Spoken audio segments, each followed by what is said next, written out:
Hello అండి, అందరికీ నమస్కారం. Welcome back to today story time Lakshmi Srinivas కథలు. నేను మీ లక్ష్మీ శ్రీనివాస్. నా ఛానల్లో ఎద్దనపూడి సులోచనారాయణ గారు రాసిన పార్థు నవల చదివి వినిపిస్తున్నాను కదా. ఈ కథలో పార్థు తల్లి రాంబాబుతో వెళ్ళిపోతుందేమనే బాధతో, భయంతో, పార్థు చేసే వింత ప్రవర్తనతో సత్యం చాలా బాధపడిపోతూ ఉంటాడు. ఇంతవరకు కథ అయితే విన్నాం కదా. ఇక ముందు కథ ఎలా మలుపులు తిరుగుతుందో ముందు చూద్దాం, సరేనా? కథ కొనసాగిద్దాం. పార్థు లాగు జేబులో నుంచి మిలమిలలాడిపోతున్న చంద్రహారం తీసి దోసిట పట్టుకొని బైరాగ్కి అందించాడు. ఆ వస్తువు చూడగానే ఆ బైరాగి కళ్ళు చురుగ్గా అయ్యాయి. వెంటనే పార్థు చేతిలో నుంచి దాన్ని తీసుకోలేదు. పార్థు ముఖం వైపే పరీక్షగా చూస్తున్నాడు. తీసుకోండి, తీసుకొని నాకు మంత్రించిన పువ్వు ఇవ్వండి, ప్రాధేయపడుతున్నట్లుగా అన్నాడు పార్థు. బైరాగి చేతిలో చిలుంగొట్టాం తీసి పక్కన పెట్టాడు. జై భైరవ అంటూ చంద్రహారం తీసుకొని వస్తువు నాణ్యతను పరీక్షించాడు. అతని ముఖంలో సంతృప్తి కనిపించింది. అక్కడ ఉన్న ఆ సువర్ణ గన్నేరు రెమ్మలు తీసుకొని రండి అని పురమాయించాడు. ఇద్దరూ లేచి వెళ్ళబోతుంటే పార్థుని వెళ్ళమని సీనుని అక్కడే కూర్చోమన్నాడు. పార్థు వెళ్ళి సువర్ణ గన్నేరు రెమ్మలు తుంచుతున్నాడు. ఆ అబ్బాయికి నువ్వేమవుతావు? సీనుని అడిగాడు బైరాగి. స్నేహితుణ్ణి. ఆ అబ్బాయి తండ్రి ఏం చేస్తాడు? Post master. మీ నాన్న? ఈ గుళ్ళో పూజారి. ఈ లోపల పార్థు 2 చేతుల నిండా సువర్ణగన్నేరు రెమ్మలు తెచ్చాడు. ఓం హరహర అంటూ బైరాగి అవి అందుకున్నాడు. ఆ కొమ్మలు ఝుళిపించాడు. ఒక పక్కన అరచేతిలో నేల మీద తుడిచి ఆ రెమ్మలన్నీ ఆసనంలా పరిచాడు. వాటి మీద జోలులో నుంచి చిన్న జంక చర్మం లాంటి తీసి పరిచి దాని మీద చంద్రహారం ఉంచాడు. ఆ తతంగం చేస్తున్నంతసేపు అతను ఏవేవో మంత్రాలు చదువుతూనే ఉన్నాడు. పార్థు, సీను అతని ఎదురుగా చేతులు కట్టుకొని ఆ జరిగే కార్యక్రమం అంతా విభ్రాంతిగా చూస్తున్నారు. బైరాగి కళ్ళు మరింత ఎరుపెక్కాయి. చూపులు భయం వేసేట్టు కోరగా ఉన్నాయి. నేను మృత్యుదేవతను ఆ గొలుసు దగ్గరికి ఆహ్వానిస్తున్నాను. ఈ గొలుసు కొద్దిసేపట్లో మెలికలు తిరుగుతుంది. అది పాము రూపమై పాకి పారిపోవటానికి ప్రయత్నిస్తుంది. మీరు భయపడకుండా కూర్చోండి అని హెచ్చరించాడు. ఇద్దరూ ధైర్యంగా ఉంటామని తలలు ఊపారు. బైరాగి పద్మాసనం వేసుకొని నిటారుగా కూర్చొని మంత్రాలు చదవసాగాడు. ఆకుల మీద జింక చర్మంలో ఉన్న గొలుసు కదలసాగింది. అది ప్రాణం ఉన్నట్లుగా మెలికలు తిరుగుతుంటే పార్థుకి, సీనుకి భయం వేసింది. చేతులు విడతీసి నేల మీద పెట్టుకుంటున్నట్లుగా పెట్టి బైరాగి కనపడకుండా ఇద్దరూ ఒకరి చేతిని మరొకరు గట్టిగా పట్టుకున్నారు. కొద్దిసేపటికి ఆకుల మధ్య నుంచి ఒక చిన్న పాంపిల్ల బయటికి రాసాగింది. పార్థు, సీను బైరాగికి ధైర్యంగా ఉంటామని మాట ఇచ్చిన సంగతి మర్చిపోయి చెంగున లేచి దూరంగా వెళ్ళి నిలబడ్డారు.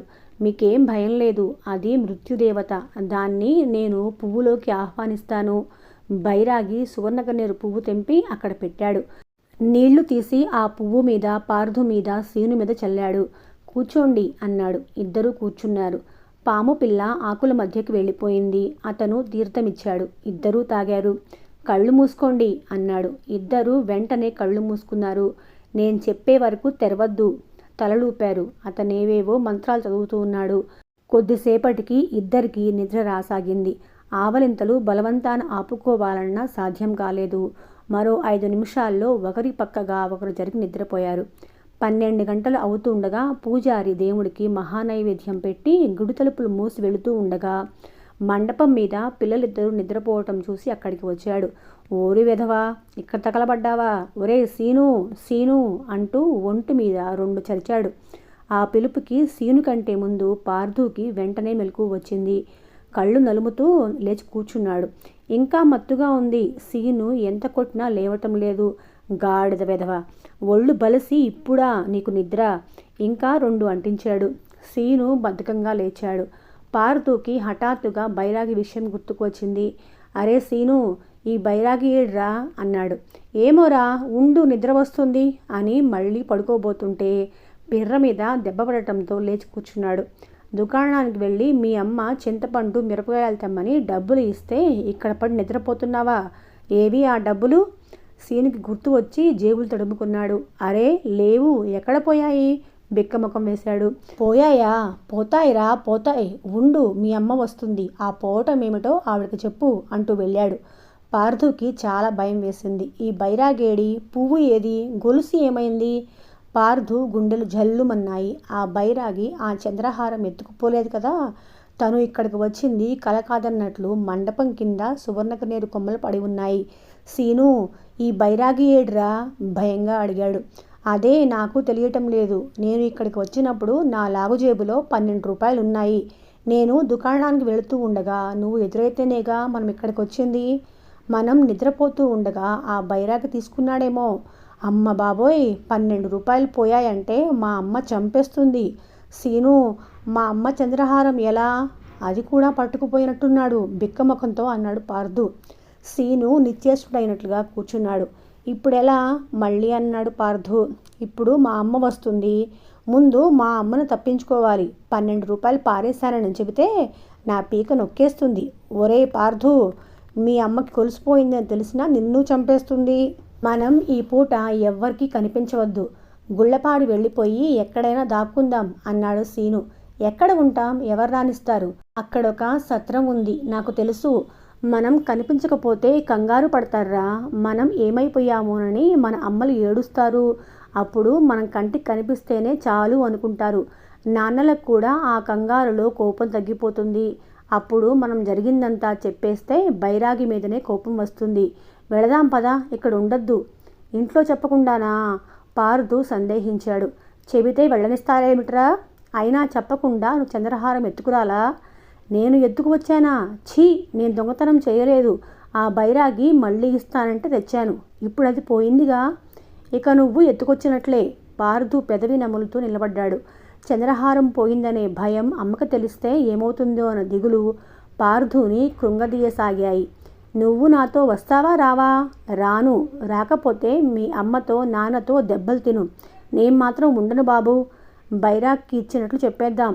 అట్లా చెప్పావంటే ఒళ్ళు వాచేట్లు తంతారు. మా అమ్మ అయితే నాకు 3 రోజులు అన్నం పెట్టదు. నేను కనిపించకపోతే ఏడుస్తుంది, కనిపిస్తే తిడుతుంది. నేను మాత్రం 2 రోజులు మా అమ్మ కంటికి కనిపించను. సీను గబగబా మండపం మెట్లు దిగాడు. వస్తావా రావా? దూరంగా వెళ్ళి కేక పెట్టాడు. రాను, గట్టిగా జవాబు చెప్పాడు. సీను వెళ్ళిపోయాడు. పార్థు చాలాసేపు ఆ మండపం స్తంభం దగ్గర నిలబడి ఉన్నాడు. అమ్మకి నాన్నకి తెలియకుండా ఇంట్లోంచి పారిపోవటమా? చిచి, తను తప్పు చేశాడు. ఇంటికి సరాసరి వెళ్ళి అమ్మతో చెప్పేయాలి. అమ్మకు చెప్పేస్తే అమ్మే ఎలాగో నాన్నకు చెబుతుంది. పార్థు పాదాలు మోయలేనంత భారం మోస్తున్నట్లుగా మెల్లగా ఇంటివైపు కదిలాయి. పార్థు ఇంటి నిండా 10 మంది జనం కూర్చొని ఉన్నారు. వారితో సత్యం, రాంబాబు ఏదో మాట్లాడుతున్నారు.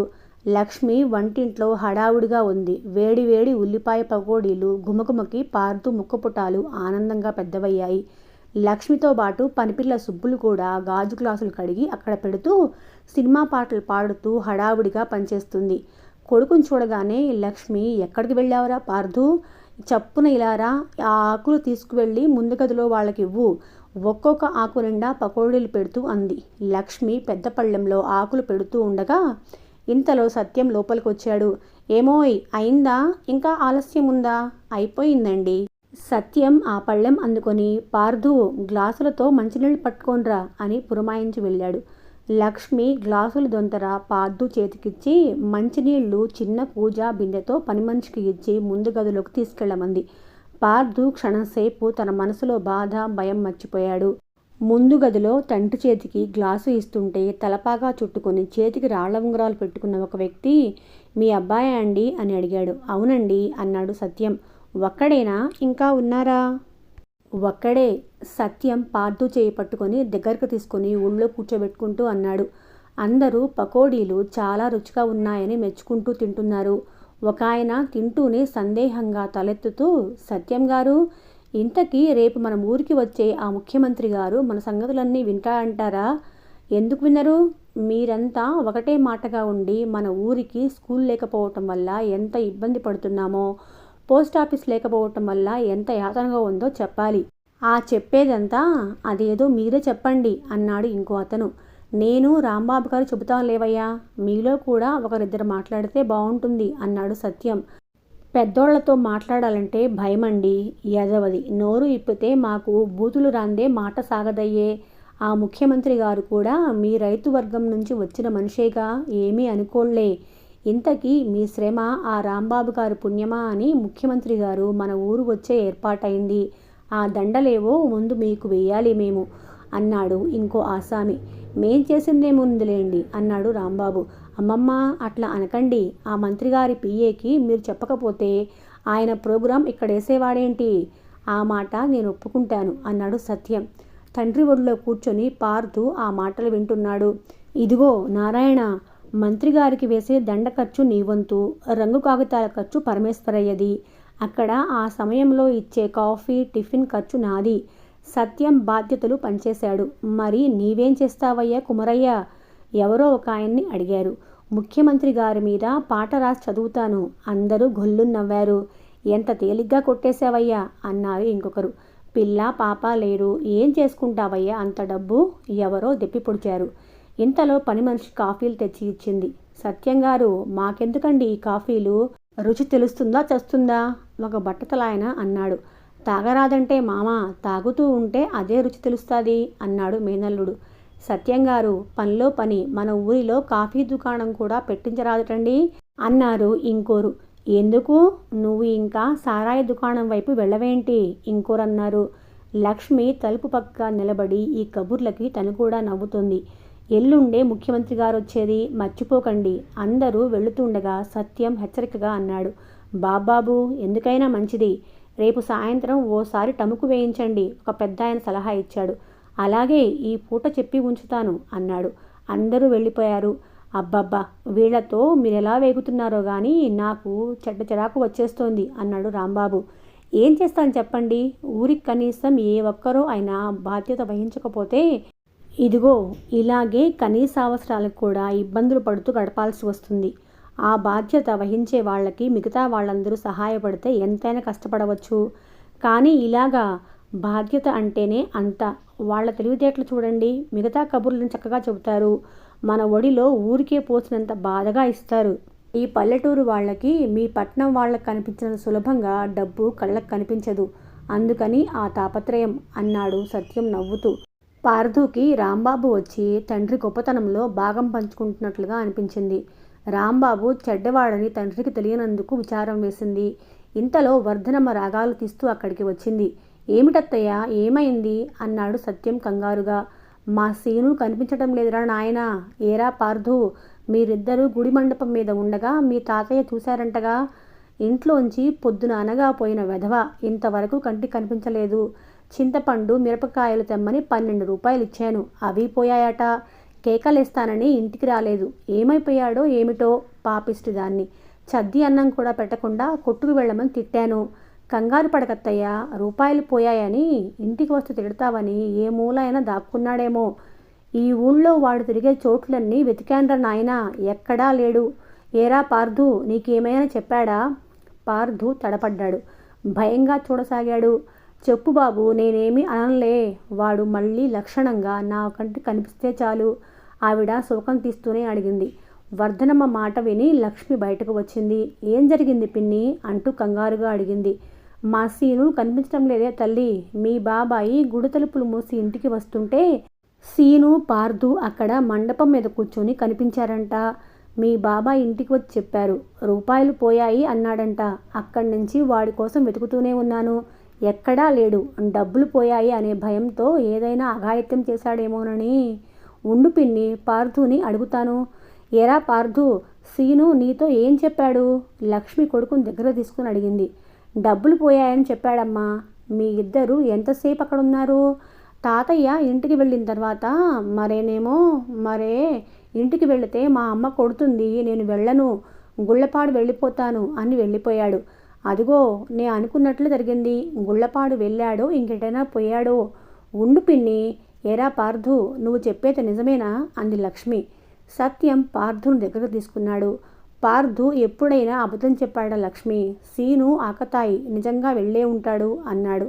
నేనిప్పుడే అక్కడికి వెళుతున్నాను, వెతుకుతానులేండి అన్నాడు రాంబాబు. నీ కడుపు చల్లగా, చచ్చి నీ కడుపును పుడతాను, కాస్త చూడు నాయనా, వర్ధనమ్మ బతిమిలాడింది. రాంబాబు మర్నాటి సాయంత్రానికల్లా సీనుని వెంట పెట్టుకుని తీసుకొని వచ్చి వర్ధనమ్మకి అప్పచెప్పాడు. సత్రంలో ఉన్నాడండి. నిన్నటి నుంచి తిండి తిప్పలు లేవట. మా ఇంటికి తీసుకెళ్ళి అన్నం పెట్టాను.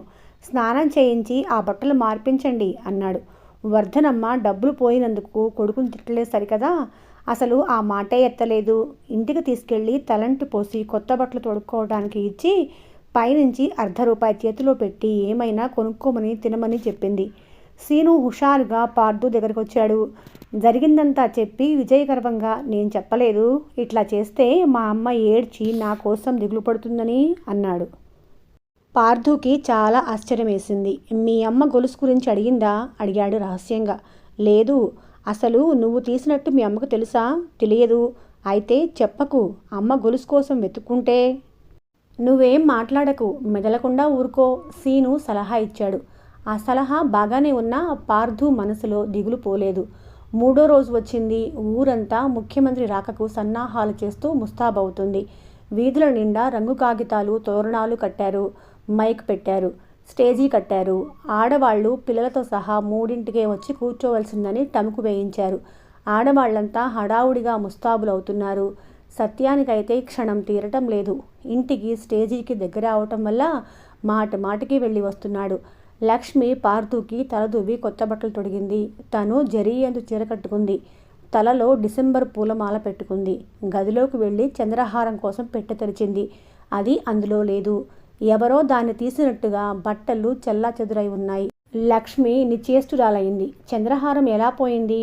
లక్ష్మి దిగాలు పడి నుంచుంది. సత్యం హడావుడిగా వచ్చాడు. వెంట రాంబాబు కూడా ఉన్నాడు. ఏమోయ్, నీ ముస్తాబు ఇంకా అవలేదు. ఆలస్యం అయిపోయింది, త్వరగా బయలుదేరు అంటూ తొందర చేశాడు. ఏమండి? లక్ష్మి బేలగా చూసింది. ఏమిటి? చంద్రహారం కనిపించడం లేదండి. ఏమిటి? సత్యం తెల్లబోయినట్టు చూశాడు. పెట్టెలోనే పెట్టాను, నీ మొహం సరిగ్గా చూడు. సత్యం కంగారుగా గదిలోకి వెళ్ళాడు. లక్ష్మి కూడా వెంటనే వచ్చింది. సత్యం పెట్టెలో బట్టలన్నీ తీసి దులుపు చూశాడు. ఎక్కడా లేదు. ఏమై ఉంటుంది అన్నాడు. ఏమోనండి, మొన్న మంగళవారం కరణం గారింట్లో పేరండానికి వెళ్ళినప్పుడు పెట్టుకున్నాను. ఇంటికి రాగానే తీసి దాచాను. అల్లిక సంచి దులుపుతూ అంది. ఏమైపోతుంది? ఎవరో తీసి ఉండాలి. మన ఇంటికి కొత్త వాళ్ళెవరొచ్చారు అన్నాడు సత్యం. అప్పటికే రాంబాబు ముఖం ఎర్రబడి ఉంది. నేను కొత్తవాడినేగా అన్నాడు. చాచా రాంబాబు, ఏమిటి మీరనేది? మీ మీద అనుమానం అనుకుంటున్నారా? అనుమానం కాదు, అవకాశం గురించి మాట్లాడుతున్నాను. మీ గదిలోకి చనువుగా మీతో పాటు ఇంకెవరు రావడానికి అవకాశం ఉంది? అక్కడే నిలబడి మంచం కోడుని చేత్తో గట్టిగా పట్టుకుని ఉన్న పార్థు రెపరెపలాడే కళ్ళతో చూస్తూ ఆ మాటలన్నీ వింటున్నాడు. మీరు కాకుండా ఎవరున్నారు? సత్యం ఆలోచించాడు. ఆ పని మనిషి సుబ్బులు కూడా కొత్త మనిషేగా. అది ఇల్లు ఊడ్చడానికి లోపలికి వస్తూనే ఉంటుంది. పిలిచి అడగండి అన్నాడు రాంబాబు. సుబ్బులు అని పిలిచాడు సత్యం. అప్పటికే ఇదంతా వింటున్న సుబ్బులు వచ్చింది. ఏమిటయ్యా అని అడిగింది. ఈ పెట్టెలో చంద్రహారం చూసావా? నాకు తెలియదు నిర్లక్ష్యంగా అంది. నీకు తెలియదేం? రాంబాబు దగ్గరగా వచ్చాడు.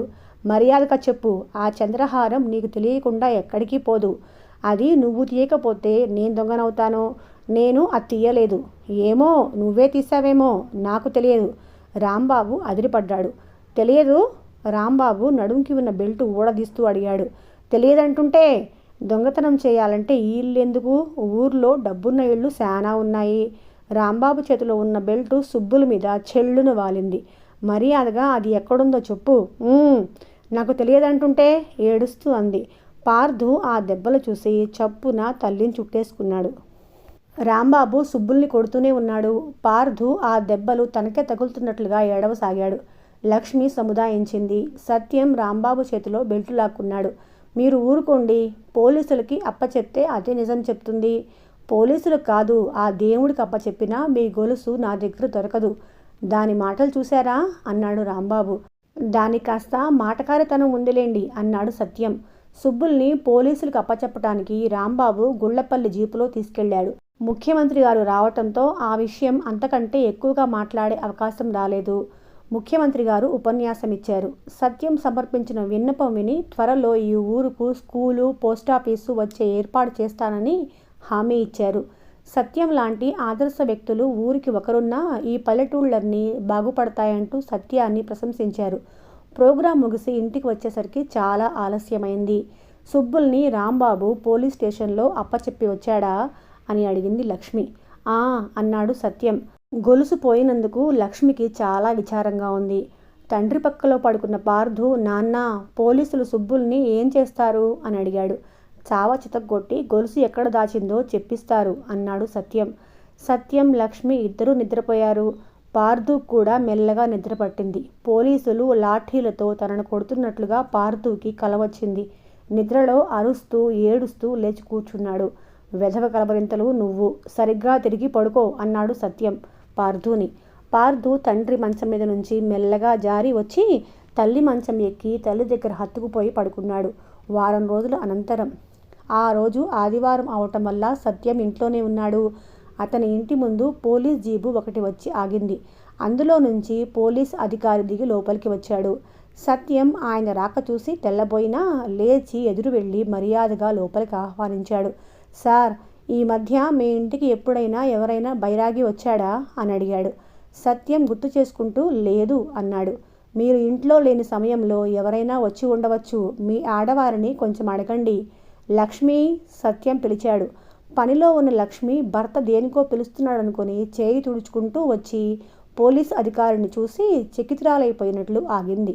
లక్ష్మి, నేను లేనప్పుడు ఈ మధ్య మన ఇంటికి బైరాగి ఎవరైనా వచ్చాడా? లేదు, బాగా గుర్తు చేసుకోండి పోలీస్ అధికారి హెచ్చరికగా అన్నాడు. లక్ష్మి ఆలోచించింది. లేదు, ఎవ్వరు రాలేదు అంది దృఢంగా. నా భార్యకి అసలు అలాంటి వాళ్ళంటేనే భయం, ఇంటికి రానేదిలేండి అన్నాడు సత్యం నవ్వుతూ. పోలీస్ అధికారి జేబులోంచి ఒక కవరు తీసి అందులో నుంచి మిలమిలలాడుతున్న చంద్రహారం తీసి చూపించాడు. ఇది మీదే కదూ? లక్ష్మి కళ్ళల్లో సంభ్రమాశ్చర్యాలు తొంగి చూశాయి. దానిమీద ఇంటి పేరుతో సహా లక్ష్మి పేరు ఉంది. సత్యం కూడా తెల్లబోయాడు. ఇది మాదే అన్నాడు. ఇది పోయినట్లుగా మీరు పనిపిల్ల మీద అనుమానంతో రిపోర్ట్ ఇచ్చారు కదూ?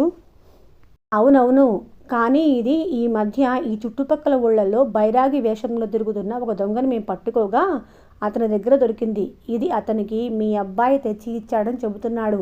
మా అబ్బాయా? సత్యం తెల్లబోయాడు. అవును, మీ అబ్బాయితో పాటు పూజారి గారి కొడుకు కూడా వచ్చాయట. ఏదో పువ్వు మంత్రించి ఇస్తానని చెబితే దానికి బంగారం కావాలని అంటే మీ అబ్బాయి తెచ్చి ఇచ్చాడంట. లక్ష్మి కూడా నివ్వెరపోయి చూస్తుంది. ఆ బైరాగి మీకు పూర్తిగా అబద్ధం చెప్పి ఉంటాడు.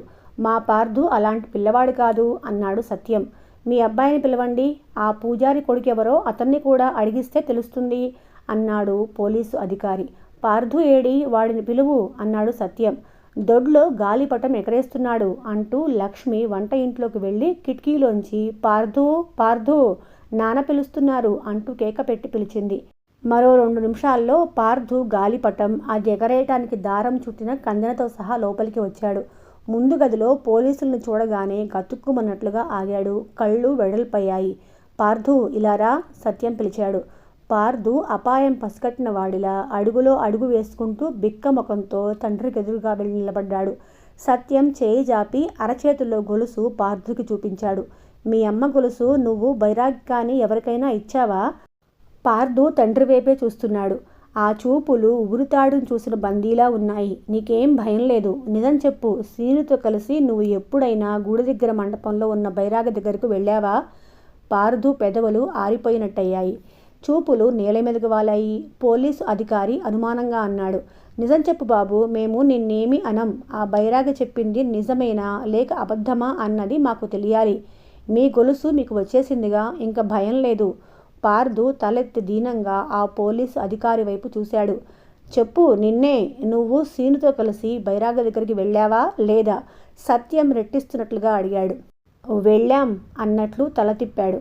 వెంటనే సత్యం పార్థు రెక్కపట్టుకున్నాడు. వెళ్ళావా? అయితే మీ అమ్మ గొలుసు నువ్వు ఆ బైరాగి దగ్గరకు తీసుకెళ్ళి ఇచ్చిన మాట నిజమేనా? పార్థు నిజమే అన్నట్లు తల తిప్పుతూ అంగీకరించాడు. ఆ గదిలో క్షణంసేపు భయంకరమైన నిశ్శబ్దం ఏర్పడింది. సత్యం కళ్ళలో ఆశ్చర్యం, కోపం కట్టలు తెంచుకుంటుంది. లక్ష్మి విచిత్రంగా కొడుకునే చూస్తుంది. పోలీసు అధికారి చంద్రహారం మళ్ళీ తీసుకున్నాడు. మీరు రేపు స్టేషన్కి రండి. ఇంకొక 2 గాజులు కూడా ఉన్నాయి. వాటి ఎంక్వైరీ కూడా ఈ పూట పూర్తి చేసుకుంటాను నేను అన్నాడతను. క్షమించాలి, నాకు ఈ విషయం ఊహకు కూడా అందలేదు. అనవసరంగా పని మనిషిని అనుమానించి రిపోర్టు చేశాను. సత్యం ఎర్రబడిన ముఖంతో అన్నాడు. That's all right. ఇలాంటి పొరపాట్లు మానవ సహజం. నేను వస్తాను. ఆయన బయలుదేరాడు. సత్యం వాళ్ళని జీపు వరకు వెళ్ళి సాగనంపి వచ్చాడు. అతను లోపలికి తిరిగి వచ్చేసరికి పార్థు లక్ష్మి దగ్గర భయంగా నిలబడి ఉన్నాడు. ఏరా ఇలారా, సత్యం కోపంగా పిలిచాడు. పార్థు తండ్రి దగ్గరకు రాలేదు. భయంగా పిల్లిలాగా తల్లి కుచ్చుళ్ళకి ఆనుకున్నాడు. సత్యం దగ్గరికి వచ్చాడు. పార్థు రెక్కపట్టి తన వైపు లాగాడు. అతని కళ్ళు కోపంతో అగ్నిగోళాల్లా ఉన్నాయి. మాకు తెలియకుండా దొంగతనంగా గొలుసు తీసుకెళ్లి బైరాక్కిచ్చావా? ఈ పనులు ఎప్పటినుంచి మొదలుపెట్టావు? నువ్వు ఇంత పెద్దవాడివి ఎప్పుడైపోయావు? మరుక్షణంలో పార్థు చెంపలు అదిరిపోయాయి. వీపు బద్దలైపోతుందా అన్నంతగా దెబ్బలు పడ్డాయి. ఏమండి ఏమండి, లక్ష్మి పిలుస్తూనే ఉంది. సత్యం కోపం ఆగలేదు. పార్థు చేతిలో నుంచి జారిపడిన గాలిపటం దారం చుట్టిన కందెన అందుకున్నాడు. అది పార్థు వీపు మీద 4 దెబ్బలతో విరిగిపోయింది. సత్యానికి అంత కోపం రాగా ఎన్నడూ చూడని లక్ష్మి కూడా భయంగా అతన్ని వారించటం మర్చిపోయినట్లుగా ఒక పక్కగా నిలబడిపోయింది. ఇంకోసారి ఇలాంటి పని చేశావంటే నిలువునా చీరేస్తాను, చంపేస్తాను, జాగ్రత్త. ఏడుస్తున్న పార్థుని బలంగా దూరంగా తోసేస్తూ అన్నాడు. ఆ తోపుకి పార్థు వెళ్ళి కింద పడ్డాడు. లక్ష్మి వెళ్ళి వాడిని లేవతీసింది. ఇంకెప్పుడు నాన్న కోపం తెప్పించుకు, తెలుసా? తను కూడా బెదిరించినట్టుగా అంది. వాడిని పడక గదిలోకి తోసి తలుపులు మూసింది. సత్యం ఆయాసపడుతూ మంచం మీద కూర్చున్నాడు. లక్ష్మి లోపలికి వెళ్ళి మంచినీళ్లు తెచ్చి అతనికిచ్చింది. వాడేదో చిన్నతనంలో తెలియక చేశాడే అనుకోండి. మీరిలా ఆవేశపడితే ఎలా? ముఖం కూడా చెమటలు ఎలా పోశాయో. అక్కడున్న తువాలు తీసి అతనికి అందించింది. సత్యం మంచినీళ్లు అందుకోలేదు, తువాలు తీసుకోలేదు. అతని కళ్ళు ఇంకా ఆవేశంగా పార్థుని మూసిన పడగ్గ తలుపుల వైపే చూస్తున్నాయి. మీరు ఆవేశపడకండి, అనునయంగా అంది. ఆవేశమా? వీడిలా చేశాడంటే నాకు పిచ్చెక్కిపోతుంది. అనవసరంగా పాపం ఆ సుబ్బుల్ని పోలీస్ స్టేషన్లో అప్పగించాను. ఆడపిల్ల, అన్యాయంగా దొంగతనం అంటకట్టాను. అయినా అదేమిటి, వీడిలా చేశాడేమిటి? వీడిని ఎంత జాగ్రత్తగా పెంచి పెద్ద చేయాలనుకుంటున్నాను. వీడు చివరికి దొంగ అవుతాడా? సత్యం హఠాత్తుగా చేతిలో ముఖం దాచుకున్నాడు.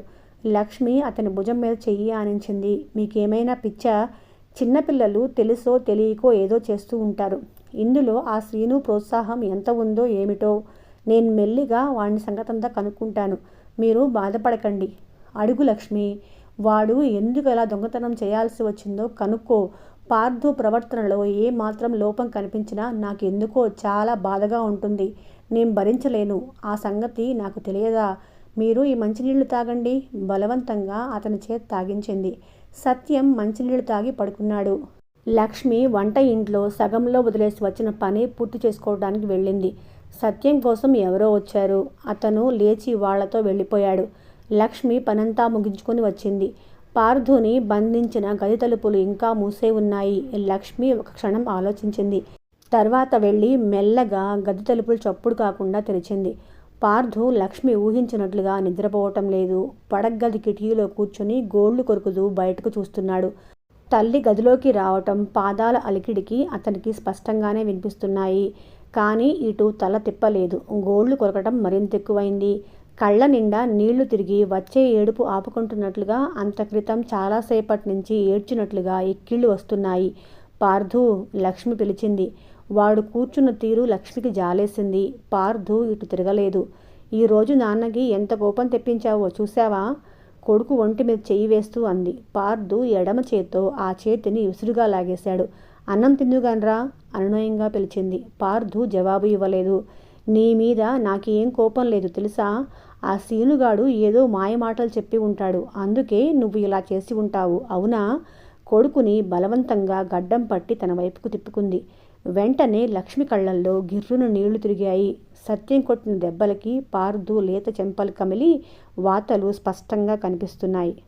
ఎందుకు చేశావురా ఈ పిచ్చి పని? అంది దీనంగా చూస్తూ. పార్థు జవాబు చెప్పలేదు. నిజం చెప్పు, ఆ సీను ఏదో నేర్పాడు కదూ? కాదన్నట్లు తల తిప్పాడు. మరి నువ్వే ఆ పని చేశావా? నేనే చేశాను. ఎందుకనరా? ఆ బైరాగి అసలు ఏం చెప్పాడు? మంత్రించిన పువ్వు ఇస్తా అన్నాడమ్మా. మంత్రించిన పువ్వా? నీకెందుకది? దాన్ని ఎవరి మీదైనా పడేస్తే వాళ్ళు చచ్చిపోతారంట. ఎవరు చచ్చిపోవాలని ఉందిరా నీకు? మీ లెక్కల మాస్టారైనా? కాదు కాదు, ఇంకెవరు మరి? రాంబాబు. లక్ష్మి తుళ్ళిపడింది. అవును, రాంబాబే. రాంబాబు చచ్చిపోతే పీడా పోతుంది. నువ్వు ఎక్కడికి వెళ్లకుండా నాన్న దగ్గరే ఉంటావు. లక్ష్మి భయ విహల్వంగా చూసింది. వెంటనే కొడుకుని పొదివి పట్టుకుని దగ్గరికి లాక్కుంది. ఏమిట్రా నీ పిచ్చి మాటలు? రాంబాబుతో నేనెందుకు వెళ్తాను? రాంబాబు రమ్మంటున్నాడుగా. ఎప్పుడన్నాడు? ఆ రోజు నేను స్కూల్ నుంచి వచ్చినప్పుడు. రాంబాబు నిన్ను వంట ఇంట్లో ముద్దు పెట్టుకుంటూ చెప్పాడుగా, పెళ్లి చేసుకుందాం, వెళ్ళిపోదాం రమ్మంటున్నాడుగా. నేను అది చూసే గుళ్ళోకి పారిపోయాను. లక్ష్మి పిడుగుపడిన దానిలా చూస్తుంది. పార్థుకి హఠాత్తుగా ఏడుపు వచ్చేసింది. తల్లి మెడ చుట్టూ చేతులు పెనవేశాడు. అమ్మా, నువ్వు నాన్నని నన్ను వదిలి ఎక్కడికి వెళ్ళకమ్మా. రాంబాబుతో వెళ్ళొద్దు. నువ్వు వెళ్ళిపోతే నాన్న పాండువులా రైలు కింద పడి చచ్చిపోతాడు. నాకు అన్నం ఎవరు పెడతారు? నీళ్ళెవరు పోస్తారు? వెళ్ళకమ్మా, వెళ్ళకు. నాకు భయమేస్తుంది. పార్థు ఏడుస్తున్నాడు. లక్ష్మి కూడా ఏడుస్తుంది. ఆ ఏడుపు నిశ్శబ్దంగా ఉంది. కళ్ళ నుంచి నీళ్లు ధారలు కడుతున్నాయి. పెదవి పంటి కింద నలిగిపోతుంది. పార్థు రాంబాబు అంటే ఎందుకంత అయిష్టంగా ప్రవర్తిస్తున్నాడో లక్ష్మికి ఇప్పుడు అర్థమైంది. రాంబాబు తనని దగ్గరకు తీసుకోవటం పార్థు చూశాడా? ఆ క్షణంలో భూమి పగిలి తనని లోపల ఇముడ్చుకుంటే బాగుండనిపించింది. చెప్పమ్మా, వెళ్ళని చెప్పు. దేవుడి మీద ఒట్టేసి చెప్పు. పార్థు తల్లి చేయి గుంజుతూ అడిగాడు. లక్ష్మి తెప్పరిల్లింది. ఏడుస్తున్న పార్థు ముఖం చూసింది. వెళ్ళనురా పార్థు, ఎక్కడికి వెళ్ళను. దేవుడి మీద ఒట్టు. కానీ నువ్వు కూడా దేవుడి మీద ఒట్టేసి నాకు ఒక విషయం చెప్పాలి. ఏమిటి? ఆరాగా చూశాడు. ఇక్కడ కాదు, ఇలారా. పార్థుని చేయి పుచ్చుకొని వంట ఇంట్లోకి లాక్కు వచ్చింది. అక్కడ రకరకాల దేవుళ్ళ ఫోటోలు ఉన్నాయి. దేవుడికి దండం పెట్టు. పార్థు వెంటనే దండం పెట్టాడు. లక్ష్మి తను కూడా పెట్టింది. పార్థు, దేవుడి మీద ప్రమాణం చేసి చెబుతున్నాను. నేను నిన్ను నాన్నని వదిలి ఎక్కడికి వెళ్ళను. నువ్వు కూడా దేవుడి మీద ఒట్టేసి నేను చెప్పమన్నట్లు చెప్పు. దేవుడా, దేవుడా. పార్థు కళ్ళు మూసుకొని అన్నాడు. మా అమ్మని రాంబాబు ముద్దు పెట్టుకున్న సంగతి ఎవ్వరికి చెప్పను. లక్ష్మి కంఠం వణికింది. పార్థు ఆ మాటలు వల్లించాడు. ఈ మాట ఎవరితో అయినా చెబితే మా అమ్మ చచ్చిపోతుంది. పార్థు దిగులుగా భయంగా చూశాడు.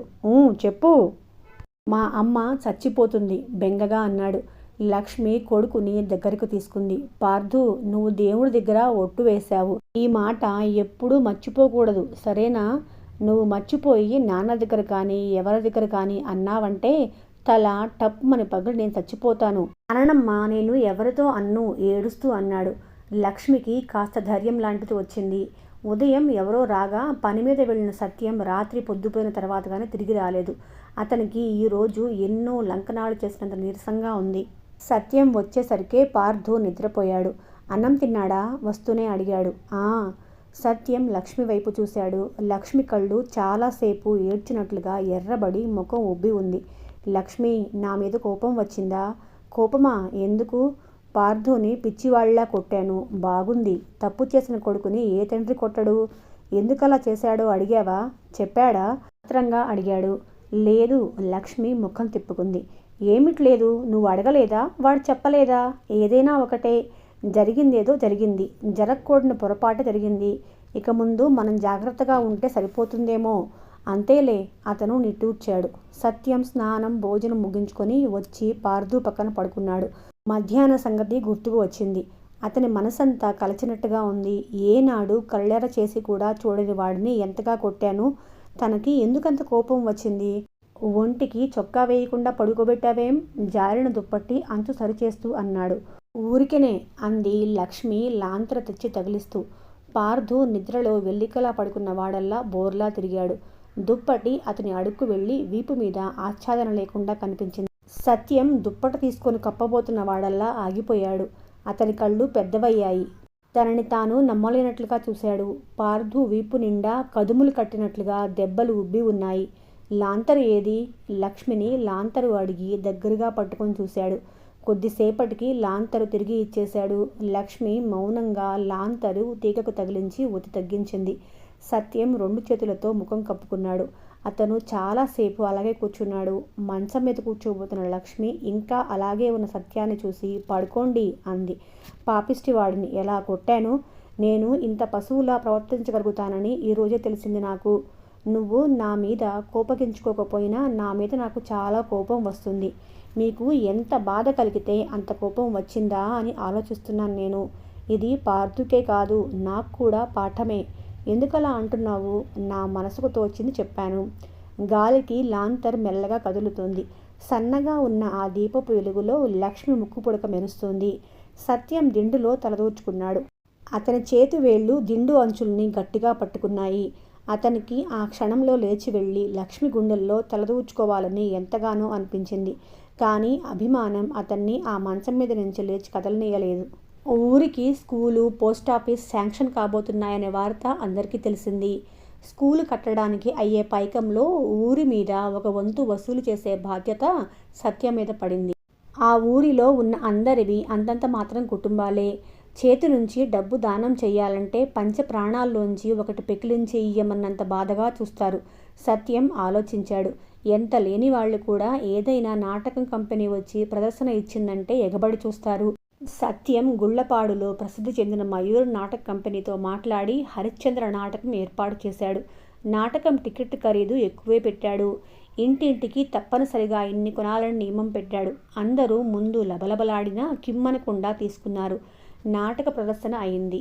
సత్యం అనుకున్నట్లుగానే డబ్బు వసూలు అయింది. పోస్టాఫీస్ వచ్చింది. ఊరు మీద వసూలు అయిన ఈ డబ్బు ఊరికి వచ్చిన కొత్త పోస్టాఫీస్లో మొదటి అకౌంట్ తెరిచి డిపాజిట్ చేశారు. పక్క ఊరిలో పనిచేస్తున్న సత్యం సొంత ఊరికే బదిలీ అయి పోస్ట్ మాస్టర్గా రావటం అందరికీ ఆనందంగా అనిపించింది. ఆ ఊరిలో అంతకంటే మంచి ఇల్లు లేకపోవటం వల్ల ప్రస్తుతానికి సత్యం ఇల్లే పోస్టాఫీస్గా ఏర్పాటు చేయటం జరిగింది. నీకు కూడా ఒక ఉద్యోగం వచ్చిందోయ్ అన్నాడు సత్యం. ఏమిటి అంది లక్ష్మి. నేను ఇంట్లో లేనప్పుడు కార్డులు, కవర్లు అమ్మాలి. ఆహా, నాకు జీతం ఎంత నవ్వుతూ అంది. నా జీతంలో సగం గిట్టుబాటు కాదు, పూర్తి ఇవ్వాలి. నేనే నీ వాణ్ణి అయినప్పుడు నా జీతం అంతా నీది కాదటోయ్. మరి నేనే మీ దాన్ని అయినప్పుడు మీ పని నాది కాదటండి.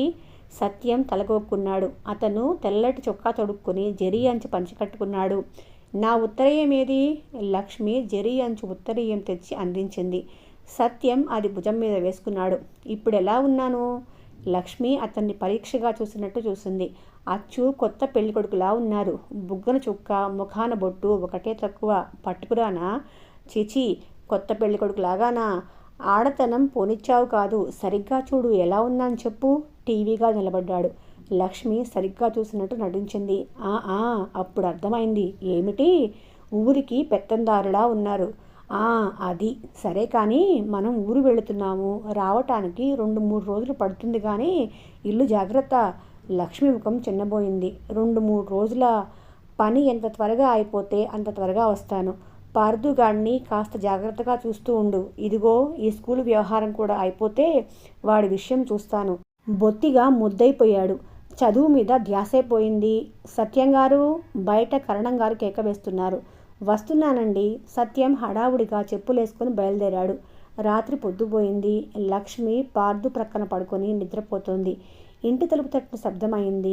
లక్ష్మి వచ్చి తలుపు తీసింది. గుమ్మంలో రాంబాబు నిలబడి ఉన్నాడు. అతను సరాసరి లోపలికి వచ్చాడు. నేను రేపు ఉదయం ఫారెస్ట్లోకి వెళ్ళాలి. ఈ రాత్రి ఇక్కడ పడుకొని తెల్లవారుజామున బయలుదేరి వెళదామని. ఆయన ఊళ్ళో లేరు. లక్ష్మి సంశయంగా అంది. ఆ సంగతి నాకు తెలుసు. సత్యం నా దగ్గరికి వచ్చాడు. నేను కూడా వాళ్లతో వెళ్లాల్సిన వాడినే. మా కాంట్రాక్టర్ ఈ పని పెట్టడంతో ఆగాను. లక్ష్మి కళ్ళు నేల మీదకి వాలాయి. రాంబాబు తలుపు వేసి వచ్చాడు. పార్దు ఎక్కడా? గదిలో నిద్రపోతున్నాడు. రాంబాబు క్షణంసేపు అక్కడే నిలబడ్డాడు. తర్వాత మెల్లని స్వరంతో అన్నాడు. లక్ష్మి, నేను నీతో మాట్లాడాలి. లక్ష్మి అక్కడున్న బెంచి మీద కూర్చుంది. రాంబాబు లక్ష్మి దగ్గరికి వచ్చాడు. అక్కడ కూర్చుంటే ఎదురుగా గదిలో సత్యం మంచం మీద పడుకున్న పార్దు కనిపిస్తున్నాడు. రాంబాబు మెల్లగా వెళ్ళి ఆ తలుపులు మూసి గడియ పెట్టి వచ్చాడు. లక్ష్మి అలాగే కూర్చుంది. లక్ష్మి రాంబాబు దగ్గరగా వచ్చి భుజం మీద చెయ్యి వేశాడు. లక్ష్మి ఆ చేతిని తోసివేయలేదు. ఆ విధంగా సత్యం పని మీద ఊరు వెళ్ళటం, రాంబాబు ఫారెస్ట్లోకి పని మీద వెళుతూనో తిరిగి వస్తూనో లక్ష్మి ఇంట్లో గడపటం చాలాసార్లు జరిగింది. రాంబాబు సత్యం ఇంట్లో ఉండటం ఎవ్వరికీ ఎలాంటి కుశంసలు రాలేదు. ఆ రోజు కూడా సత్యం ఊరు వెళ్ళాడు. బాగా ఉక్కగా ఉండటంతో లక్ష్మి, పార్దు ఆరుబయట పడుకున్నారు. అర్ధరాత్రి వేళ టపటపమంటూ పెద్ద చినుకులు మీద పడటంతో పార్దుకి మెలకువ వచ్చింది. అమ్మా అంటూ పక్కకు తిరిగి చూస్తే తల్లి లేదు. పార్దు లేచాడు. దుప్పట్లు లొంగ చుట్టి చంకన ఇరికించుకుంటుండగానే పెద్దగా వాన మొదలైంది. తల్లి ఆ సమయంలో ఎక్కడికి వెళ్ళి ఉంటుందో పార్దుకి తోచలేదు. ఓ చెంప వాన ఉధృతంగా వచ్చేస్తుంది. ఉరుములు మెరుపులు అంటే పార్థుకి చచ్చేంత భయం. వెళ్ళి పెరట తలుపులు నెట్టి చూశాడు. తలుపు వేసి ఉంది.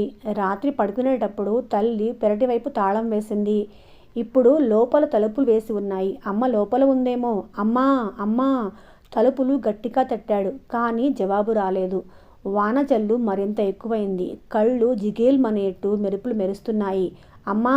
మరోసారి పిలిచాడు. ఢమఢమలాడుతూ ఎక్కడో పిడుగుపడింది. పార్థు భయంతో తలుపుకి బల్లిలా అంటుకుపోయాడు.